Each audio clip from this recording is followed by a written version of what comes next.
Bonjour.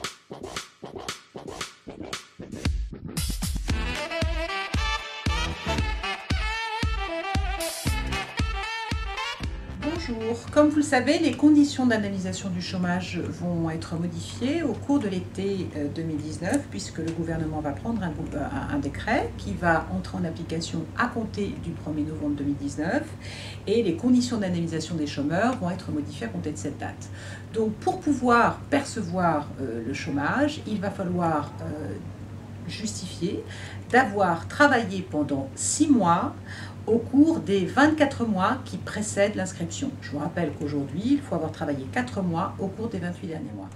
Donc, à compter du 1er novembre 2019, il faudra avoir travaillé 6 mois au cours des 24 derniers mois pour pouvoir percevoir le chômage. Autre chose qui va changer, c'est la situation des demandeurs d'emploi qui perçoivent une rémunération supérieure à 4 500 € brut par mois.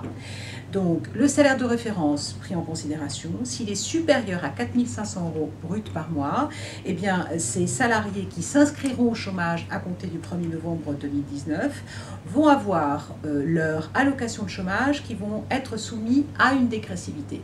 Alors, cette dégressivité, elle entrera en application après 6 mois de perception d'allocation de chômage. Donc, au bout de 6 mois, si ces personnes qui avaient un salaire de référence de 4 500 € brut par mois sont toujours au chômage, ils vont voir leurs allocations de chômage diminuer de 30% à compter donc du 7e mois d'indemnisation avec un plafond. L'allocation de chômage ne pourra pas être inférieure à une somme qui sera fixée par décret et qui représentera la somme de 2 261 € net d'allocation mensuelle. Donc, vous retenez, vous percevez 4 500 € brut par mois avant de vous inscrire au chômage. Vous aurez droit au chômage avec 57% de votre salaire brut pendant les 6 premiers mois.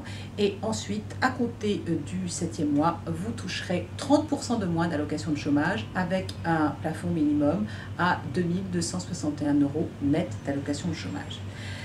Maintenant, ce qui va se passer à compter du 1er avril 2020, et là ça concerne tout le monde, tous les demandeurs d'emploi. À partir du 1er avril 2020, ce que vous devez retenir, c'est que si vous vous inscrivez au chômage, eh bien, vos allocations de chômage seront calculées non plus sur la base de 57% de votre salaire brut, du salaire brut de référence, c'est-à-dire le salaire que vous avez perçu au cours des 12 derniers mois précédant votre inscription au chômage. Donc, jusqu'à présent, on avait droit à 57% de ce salaire brut de référence. Et bien, à compter du 1er avril 2020, ce sera 65% du salaire net. Alors, ne vous y trompez pas, 65% du salaire net, c'est bien moins que 57% du salaire brut. Et par exemple, un salarié qui, jusqu'à présent, percevait 1 500 € brut par mois, eh bien, 57% du salaire brut d'un salaire de 1 500 € brut eh bien, représente une allocation de 855 € mensuels. Un salaire à 1 500 € brut représente à peu près en net 1 170 €, donc 1 170 € net, et bien 65% de 1 160 € représente à peu près 750 € net. De sorte que les salariés vont percevoir des allocations qui vont être bien moindres à compter du 1er avril 2020.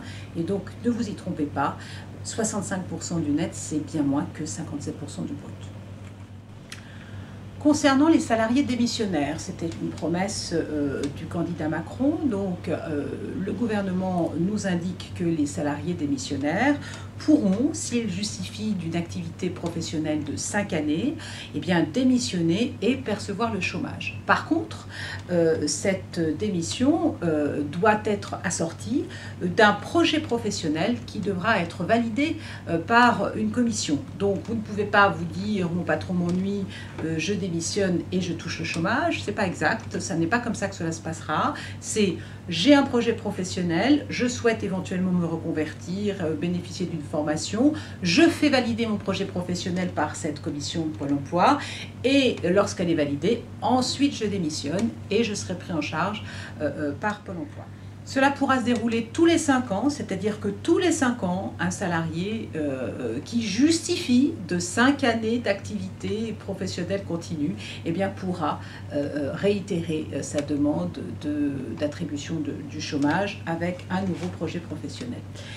Le candidat Macron nous avait également promis de pouvoir aider les dirigeants qui font l'objet d'une liquidation judiciaire et qui pourront donc bénéficier d'allocations de chômage. Alors, ce qui est prévu par le gouvernement, c'est que ces dirigeants qui font l'objet malheureusement d'une liquidation judiciaire de leur société, de leur affaire, pourront donc bénéficier d'une allocation de chômage qui va être de 800 € mensuels pendant 6 mois et à la condition toutefois d'avoir au cours des 2 dernières années, des 2 derniers exercices, perçu une rémunération inférieure à 10 000 €. Donc ça fait beaucoup de conditions pour avoir finalement une indemnisation qui va être assez raisonnable, voire même peu importante pour ces anciens dirigeants.